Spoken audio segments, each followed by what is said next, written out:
À la une de cette édition, la Côte d'Ivoire se dote d'une plateforme électronique pour la gestion des opérations de passation des marchés publics. Le lancement de la plateforme dénommée SIGOMAP a été effectué par le ministre du Budget et du Portefeuille de l'État. Le groupe Inc. dans les technologies et la communication a présenté sa vision, ses offres et ses perspectives pour le secteur des TIC en Afrique et particulièrement en Côte d'Ivoire. C'est à voir dans cette édition. La Loterie nationale de Côte d'Ivoire a fait des dons d'un coût global de 93 millions de francs CFA aux localités d'Adiaké, d'Akwedo et de Grand Bassam. Les détails dans ce journal. Et puis, remise de permis de conduire et de certificats aux jeunes du village d'Azito par l'entreprise Azito OEM. L'initiative s'inscrit dans le cadre du projet Action sociale en milieu urbain. Bienvenue à tous pour cette nouvelle édition sur Business 24 Africa. La Côte d'Ivoire se dote d'une plateforme électronique qui va permettre de gérer de façon dématérialisée les opérations de passation des marchés publics. Il s'agit du système intégré de gestion des opérations des marchés publics dénommé SIGOMAP. Le ministre du Budget et du Portefeuille de l'État, Moussa Sanogo, a procédé devant ses collaborateurs et la presse nationale ce mardi 25 juillet 2023 au lancement officiel de cette plateforme. Pierre Tebeu, Augustin Kra. Retenez bien ce sigle, SIGOMAP, le système intégré de gestion des opérations des marchés publics en Côte d'Ivoire. C'est bien la plateforme mise en place par le ministère du Budget et du Portefeuille de l'État pour assurer, entre autres, la célérité dans le traitement des opérations de marchés publics, le renforcement de la transparence et la crédibilité du système ou encore la réduction des risques liés à la manipulation des offres de soumission des marchés publics en Côte d'Ivoire. Une plateforme bien sécurisée. Je voudrais rassurer l'ensemble des acteurs publics et ceux du secteur privé. Des dispositions particulières ont été prises par les services techniques du ministère, en l'occurrence la DGMD, en vue de garantir la fiabilité et la sécurité du système, mais également aider à son appropriation. Pour accéder au SIGOMAP, on a juste besoin d'un appareil électronique, d'une tablette ou d'un portable et d'une connexion Internet. Et via le lien www.sigomap.gouv.ci, vous accédez sur la plateforme. Ici, vous avez la possibilité de créer votre compte et souscrire aux appels d'offres des marchés publics. Tous les acteurs pourront profiter du processus simplifié des procédures. La dématérialisation des services publics s'accompagnera d'un certain nombre d'obligations d'assistance, notamment auprès des usagers des services publics. Rappelons que la première version du système intégré de gestion des opérations des marchés publics SIGOMAP 1 a été mise en exploitation en 2020. Cette première version avait pour vocation de gérer les opérations réalisées par les acteurs de l'administration. La version 2 vise à dématérialiser l'ensemble des opérations. Le groupe Inc., une entreprise opérant dans les nouvelles technologies et la communication, était récemment face à ses partenaires et clients potentiels. Au cours d'un dîner-gala organisé dans un cadre somptueux à Abidjan, le groupe a présenté sa vision, ses offres et ses perspectives pour le secteur des TIC en Afrique et particulièrement en Côte d'Ivoire. Commentaire Mondésir Nascimento. Face aux entreprises et institutions ivoiriennes, Dr Andile Nkaba, PDG du groupe Inc. Il est en Côte d'Ivoire pour galvaniser ses collaborateurs, mais aussi pour échanger avec ses partenaires. Des échanges qui ont porté sur les nouvelles technologies, notamment l'intelligence artificielle, les solutions digitales, les logiciels et les programmes d'automatisation et de traitement d'informations. Le constat de Dr Andile Nkaba, PDG du groupe Inc. est satisfaisant car elles sont nombreuses les entreprises ivoiriennes utilisant les solutions de Inc. Group en plein essor en Afrique de l'Ouest. Une avancée qui, selon lui, mérite d'être célébrée. And we are here today celebrating the success of Inc. in West Africa. Il faut noter que Inc. Côte d'Ivoire est une entreprise régionale qui est là pour couvrir toute la région francophone de l'Afrique de l'Ouest. Et Inc. Globalement est une entreprise panafricaine innovante qui apporte des solutions sur tout ce qui est intelligence artificielle industrielle, donc appliquée dans différentes industries, que ce soit l'industrie pharmaceutique, l'industrie portière, toutes les industries, comment cette intelligence artificielle s'applique aux besoins des clients, aux besoins des métiers. Plusieurs représentants de grands groupes et d'institutions sous-régionales étaient présents. Ils ont témoigné de la fiabilité des solutions de Inc Group, notamment sa connexion Internet et ses solutions en intelligence artificielle qui en réalité s'appliquent à tous les secteurs d'activité. Et depuis quelques années, je travaille avec Inc par rapport à la mise en place de tous nos réseaux, que ce soit les réseaux sur nos grands sites et sur nos petits sites. Notre relation avec l'entreprise Inc est une relation de partenariat. C'est un partenaire assez intéressant qui nous fournit de l'Internet de qualité. Comme vision, le groupe Inc veut créer un environnement propice pour l'épanouissement de la jeunesse à travers l'usage des outils technologiques tout en favorisant la croissance des entreprises ivoiriennes et de l'économie africaine. Inc Group opère dans plus d'une dizaine de pays africains, mais est aussi présent en Inde et en île Maurice.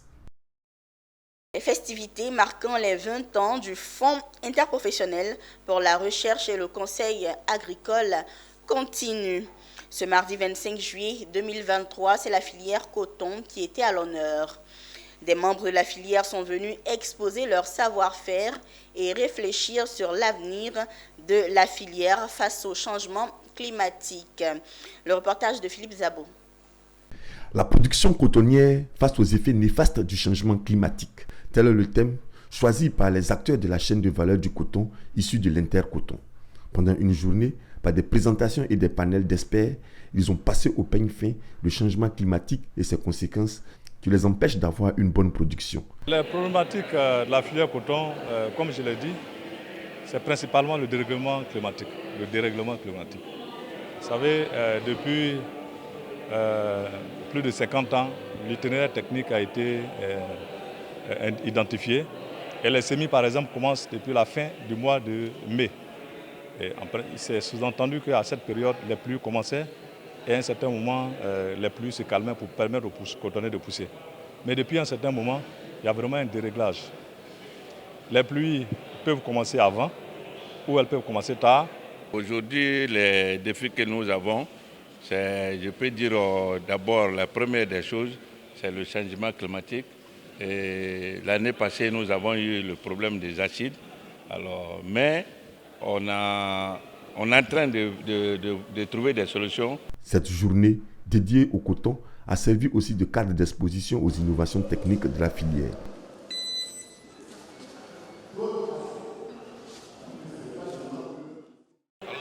Ici, vous avez la graine de coton qu'on met ici. On mélange cette graine de coton avec de l'engrais. Vous démarrez la machine, ça démarre. Et puis maintenant, vous avez ici les vitesses. La journée filière du FIRCA dédiée au coton a vu la participation de coopératives, d'instituts de recherche tels que le CNRA et de représentants d'usines de transformation. Parlons toujours développement durable. Abidjan accueille depuis ce mercredi 26 juillet un atelier régional de formation sur l'évaluation des caractéristiques climato-intelligentes des technologies et innovations agricoles. Organisé par le CORAF et l'Alliance Bioversity and SEAT, cet atelier vise à renforcer les capacités des acteurs des systèmes nationaux de recherche agricole sur l'élaboration des projets, l'utilisation des technologies et méthodes innovantes en matière d'agriculture intelligente face au changement climatique. Un atelier régional qui s'inscrit dans le cadre du projet ECRA financé par le CORAF. Konena Nobgo, Tima Traoré. Face aux mauvaises récoltes des agriculteurs africains imputables au changement climatique, le Centre-Ouest et Centre-Africain pour la recherche et le développement agricole CORAF a trouvé la solution, celle de promouvoir de nouvelles techniques agricoles appelé agriculture intelligente. Cet atelier régional d'Abidjan vient ainsi former les acteurs des systèmes nationaux de recherche agricole des 23 pays d'Afrique de l'Ouest et du Centre, membres du CORAF, sur l'évaluation des caractéristiques climato-intelligentes des technologies et innovations agricoles. Ce concept d'agriculture climato-intelligente repose sur 3 piliers, les principaux piliers. Le premier pilier est ce qu'on appelle la productivité, c'est-à-dire que l'agriculture va pouvoir accroître la productivité. Le deuxième pilier, c'est la résilience. L'agriculture doit être résiliente dans le contexte actuel. Et le troisième pilier, c'est l'atténuation. Cet atelier a pour objectif donc de venir renforcer les capacités d'un certain nombre d'acteurs de l'agriculture pour qu'ils puissent bien accomplir leur mission de transformation de l'agriculture. C'est urgent de mettre en œuvre des actions pour pouvoir répondre à ce défi que le changement climatique pose pour le système alimentaire en Afrique de l'Ouest. Ça, c'est la première urgence. Deuxième chose, les recherches ont montré, notamment la recherche du CIDIA a montré qu'il existe des technologies, des innovations qu'on peut mettre en œuvre pour répondre.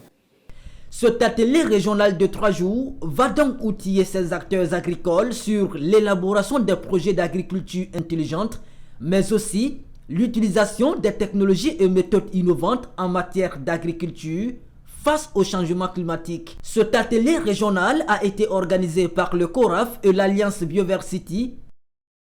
Bonne nouvelle, 3 produits ivoiriens ont été certifiés ce 26 juillet.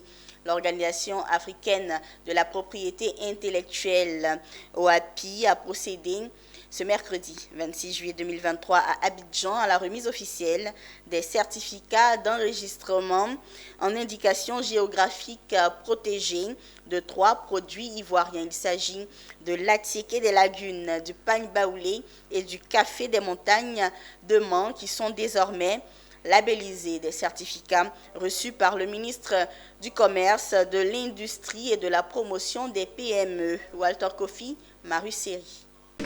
C'est un ministre heureux de voir les produits de son pays enfin être reconnus et valorisés à leur juste valeur.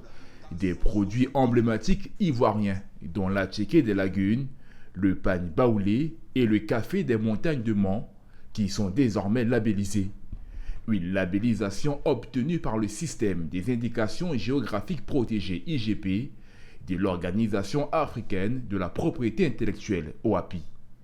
Pour le directeur général de l'OAPI, labelliser ces produits par le système IGP, c'est d'abord les protéger contre les fléaux de la contrefaçon en valorisant leur qualité spécifique qu'ils tirent des conditions pédoclimatiques de l'aire géographique de production. Il s'agit pour nous aussi, en tant que structure chargée de valoriser l'intelligence de nos compatriotes, de montrer au monde entier qu'en Afrique, nous avons des créations, nous avons des objets de valeur. Nous venons d'obtenir de l'OAPI l'enregistrement en indication géographique, les produits du terroir, tels que l'attiéké des lagunes, le pagne baoulé, le café des montagnes. Et ces produits sont désormais labellisés. Et ce processus, en fait, permet de dire à tout le monde que ces produits sont d'origine ivoirienne. Il faut dire que c'est la première fois dans son histoire que la Côte d'Ivoire obtient des produits labellisés par le système des indications géographiques protégées IGP de l'OAPI. Ces 3 produits labellisés font partie d'une liste de 8 autres mis en avant par le pays, dont la toile artisanale de Korogo, le cacao de Soupré et la poterie de Kachula. La finale du concours de l'art oratoire du ministère de l'Éducation nationale et de l'alphabétisation de Côte d'Ivoire s'est tenue mardi 25 juillet 2023 à Abidjan Plateau. Ce concours qui opposait les 8 directions régionales finalistes a eu pour vainqueur la DRENA de Yamoussoukro. Organisé par la direction de la vie scolaire, ce concours d'art oratoire vise à promouvoir l'éloquence des élèves en les occupant et en les encourageant à se tourner vers la lecture. Le reportage de Konina Nogo et d'Ézéchiel Série. Dans une société en constante évolution, où les technologies numériques ont pris une place prépondérante, il est essentiel de rappeler la valeur inestimable. C'était chaud ce mardi 25 juillet 2023 au plateau entre les 8 directions régionales de l'éducation nationale, finalistes du concours national de l'art oratoire en milieu scolaire CAOMIS, organisé par la direction de la vie scolaire. Mais finalement, le message, la diction, le timbre vocal, l'occupation scénique, la tenue vestimentaire et la gestuelle des 18 candidats ont permis au jury de les départager. Et c'est la direction régionale de Yamoussoukro, avec ses candidats Kone Bintou et Kakou Noël, qui a remporté l'édition 2023 du CAOMIS. C'était un véritable honneur pour moi parce que c'était un défi que je m'étais lancé. Il fallait promouvoir l'art oratoire. Nous sommes dans une société, nous assistons à la dépravation des mœurs. Le livre devait reprendre sa place cardinale dans notre société. Et je pense qu'ensemble, nous ferons l'universalité. Cette première édition du concours national de l'art oratoire de la direction de la vie scolaire visait à réveiller l'éloquence en chaque élève, à l'occuper et à l'orienter vers la lecture à travers le thème « L'importance du livre ». Naturellement, ce concours, c'est pour valoriser l'art oratoire, l'éloquence qui dort en chacun des élèves. C'est pour naturellement valoriser la parole qui est le socle de toute l'Afrique. La dignité de l'Afrique, le sens de l'Afrique, l'énergie de l'Afrique. Les 3 vainqueurs du CAOMIS 2023 ont reçu chacun un trophée, une somme en espèces et toutes les fournitures pour l'année scolaire 2024. Ils bénéficieront également d'un accompagnement jusqu'à l'INSAC. Et d'assiduité, je suis un modèle d'honnêteté et de probité. Je suis un modèle de Une note santé dans cette édition. L'Académie régionale des sciences et techniques de la mer, établissement citoyen, a organisé une journée santé dans le cadre de ses activités socio-professionnelles. On en sait davantage dans cet élément que signent Eunice Bogou et Doumbia Ayouba. Tôt, ce lundi, à l'Académie régionale des sciences et techniques de la mer, ARSTM de Yopougon-Yongon, étudiants et responsables de l'établissement ont pris d'assaut le centre de santé de l'académie pour prendre part à la journée santé. C'est avec l'idée de la question de santé dans le milieu maritime et portuaire qu'ils se sont mobilisés pour cette cause sanitaire. Ces bénévoles n'étaient pas seuls dans leur action, ils avaient à leur côté le Centre national de transfusion sanguine. En plus de l'action à haute portée sanitaire, les participants ont bénéficié de tests de groupe sanguin, de remise de carnet et de tests d'hépatite. Et cette journée santé, c'était un panel que nous avons organisé autour d'un thème, la question de la santé des gens de mer dans le secteur maritime et portuaire en Côte d'Ivoire. C'était une question essentielle. Nous avons réuni, un panel de médecins et même avec un professeur pour parler de la question des gens de mer, leurs problèmes de santé, etc., dans le milieu maritime, dans le milieu pétrolier, dans le milieu portuaire. Et cette cérémonie d'aujourd'hui, ce panel d'aujourd'hui était placé sous la présidence du professeur Samba, qui est le directeur général de la santé. Ici, nous sommes à l'Académie des mers. Ce qui est important, c'est qu'on doit soigner tout le monde avec son environnement. Et on a un environnement particulier qui est l'environnement des gens de la mer, qui restent longtemps dans la mer, et cela peut entraîner ou ramener des pathologies sur la terre. Donc nous devons les traiter de manière particulière. Il est bon de souligner que cette journée santé s'inscrit dans la dynamique de la sortie de la 34e promotion de l'ARSTM. L'Académie régionale des sciences et techniques de la mer est une institution régionale de formation maritime, portuaire et industrielle de 15 pays africains. L'établissement a ouvert ses portes en 1987. Adiaké, Akouedo et Grand Bassam. Ce sont là 3 localités qui ont tout le droit d'être en joie, et ce grâce à la Loterie nationale de Côte d'Ivoire, l'ONACI. Adiaké a reçu une crèche pour sa pouponnière, Akouedo un préau pour ses femmes qui sont dans la fabrication de l'atiké, et Grand Bassam a vu un de ses bâtiments réhabilité. L'ensemble des clés de ces ouvrages, d'un coût global de 93 millions de francs CFA, a été remis au bénéficiaires ce mercredi au siège de la LONASI. Issa Badini, Ezekiel Seri. Une trousse de clés qui part des mains du président de la fondation LONASI vers un bénéficiaire, sourire aux lèvres. La scène est reprise 3 fois pour indiquer 3 œuvres pour 3 destinataires différents. Une crèche pour la pouponnière d'Abiaké, un préau pour les femmes productrices d'Atéké d'Akoido Village et les clés d'un des bâtiments du lycée moderne de Grand Bassam rénové. Par ces gestes, le premier responsable de la LONASI accomplit une des missions de son organisation, devenue au fil de ces dernières années une passion. Chaque remise de dons est pour nous une source de satisfaction, car elle démontre que la LONASI et la Fondation LONASI continuent de contribuer aux côtés de l'État de Côte d'Ivoire à l'amélioration du bien-être de la population. Des actions sociales de plus en plus consistantes, tant en nombre qu'en qualité. Pour le directeur général de la Nationale de la Loterie, l'explication est toute simple. Depuis 5 ans à peu près, nous avons commencé dans le développement de la LONASI. On a aussi développé beaucoup le chiffre d'affaires. Le chiffre d'affaires qui est passé de 77-92 milliards à plus de 400 milliards aujourd'hui. Donc il va sans dire qu'en principe, le budget consacré aussi aux œuvres sociales doit connaître une croissance, une hausse. La principale contrepartie du donateur, a dit Draman Koulibaly, à cette cérémonie de remise des clés, c'est que les ouvrages doivent être bien entretenus. Et les bénéficiaires du jour en sont conscients. Nous prenons l'engagement devant ce parterre de distinguées personnalités de nous montrer dignes de vos attentions, dignes de votre main tendue à vos compatriotes.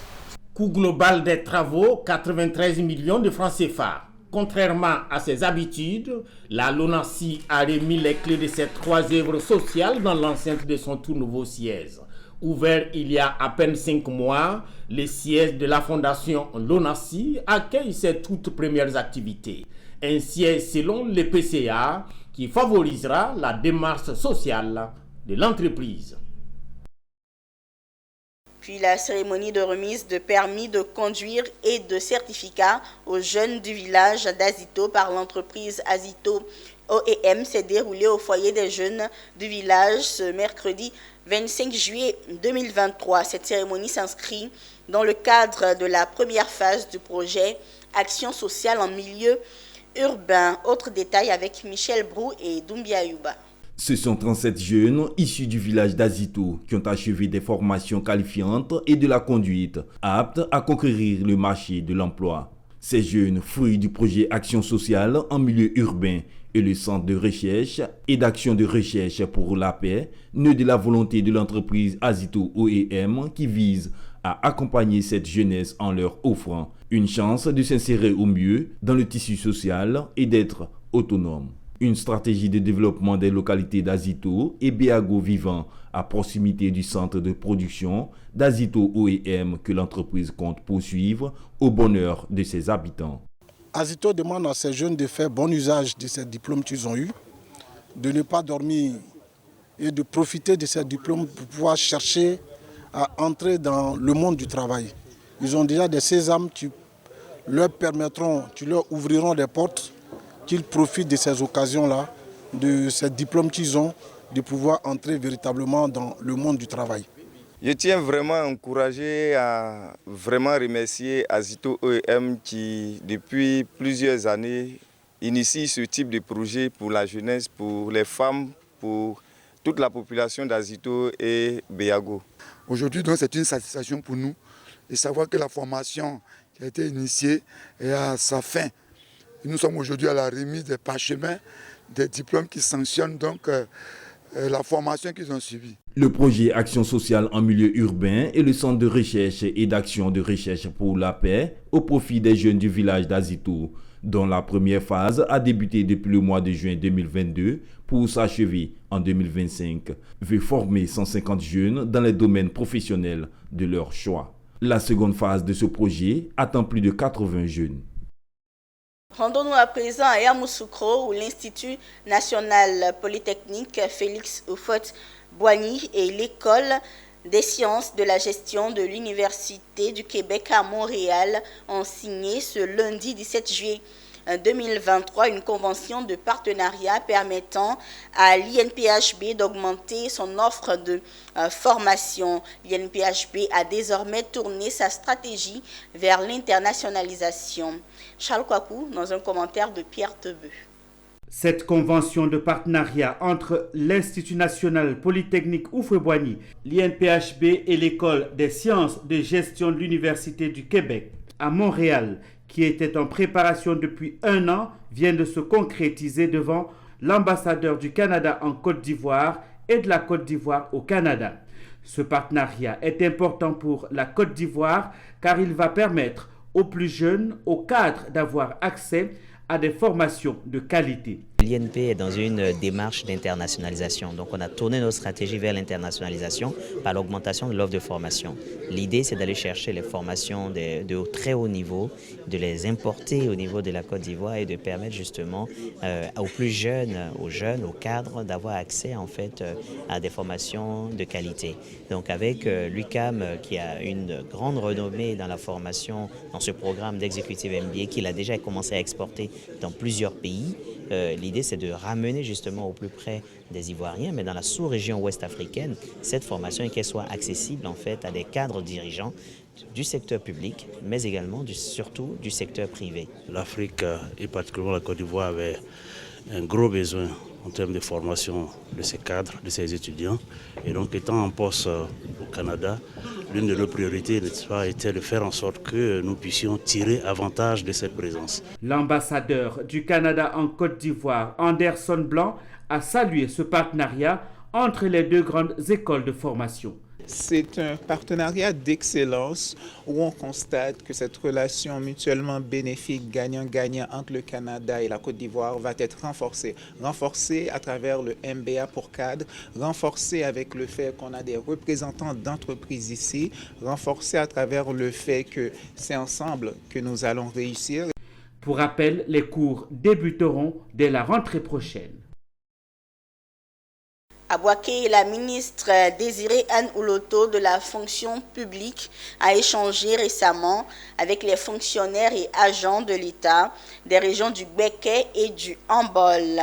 Au cœur des échanges, la ministre de la fonction publique a exigé leur rigueur et responsabilité dans la mission de service public délivrée aux usagers.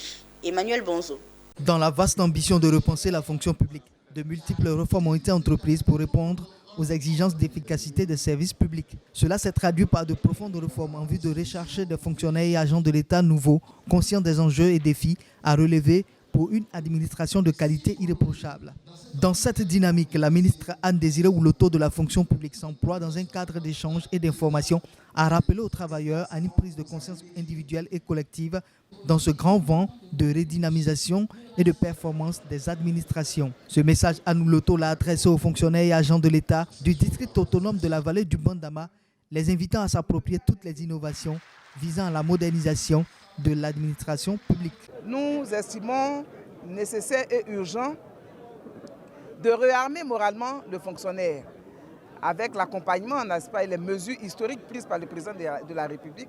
Aujourd'hui, ce sont des agents à même d'agir avec responsabilité, d'agir avec rigueur pour que cette administration partout soit efficace et que cette administration, dans le cadre donc, de l'exercice de ses missions de service public, puisse offrir à nos concitoyens un service public irréprochable. Cette vision est portée par des mesures fortes dont la dernière en date est l'uniformisation d'une date unique de départ à la retraite des fonctionnaires et agents de l'État. Une réforme visant à résoudre des disparités observées dans la gestion des fins de carrière des personnels de l'État et de ses démembrements. Le problème qu'on avait plutôt, c'était des questions de gouvernance, avec ces incohérences dans les départs à la retraite et les problèmes que cela pouvait donc engendrer.